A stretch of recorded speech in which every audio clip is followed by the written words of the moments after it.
అన్న నమస్తే. నమస్తే అండి. మీ పేరు? నా పేరు శ్రీనివాస్. శ్రీనివాస్. అంటే ఇక్కడికి వచ్చిన మొత్తం చెల్ల చెదురుంది ఇల్లు, వాళ్ళు నలుగురిని జైల్లో వేసినట్టు నాకు తెలిసి. అంటే ఇంత మంచిగా ఉన్నారు బంగారం లాగా పిల్లలు, అంటే వాళ్ళకి చంపాలని చెప్పేసి ఎట్లా మనసు వచ్చిందో, అసలు ఏం జరిగింది? అసలు వాస్తవానికి వాళ్ళు జరిగింది ఏంటంటే, వాళ్ళు ఆడపిల్లలని ఒక చిన్న వివక్షతోటి వాళ్ళు తల్లిదండ్రి కొడుకులు ఇద్దరు కలిసి ఇదంతా చేసినటువంటి పథకం ప్రకారం చేసినటువంటి ఒక ప్లాన్. తద్వారానే వాళ్ళు ఏ విధంగానైతే వాళ్ళు చేద్దాం అనుకున్నారో అదే విధంగా అమలు పరిచారు. ఎవరికి ఏ విధంగా అంటే అనుమానం రాకుండా కూడా పిల్లల్ని వాళ్ళను విగత జీవితాలు చంపేయడానికి నిర్ణయించుకున్నారు. అనుకున్న ప్రకారమే ఆ రోజు వాళ్ళని చంపేయడం జరిగింది. వాస్తవానికి వాళ్ళని చంపేసే సమయంలో మేము అందరము ఇళ్లలోనే ఉన్నాము.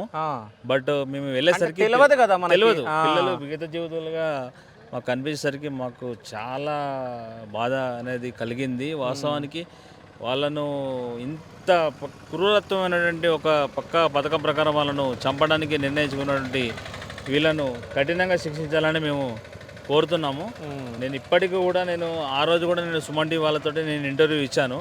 ఇప్పటికీ మీ ఛానల్ ద్వారా కూడా నేను తెలియజేది ఏంటంటే, ఎవరైతే ఇప్పుడు మన హోంశాఖ డిపార్ట్మెంట్ నిర్వహిస్తున్నటువంటి గౌరవ అనుమల రేవంత్ రెడ్డి గారికి నేను ప్రత్యేకంగా విన్నవిస్తున్నాను.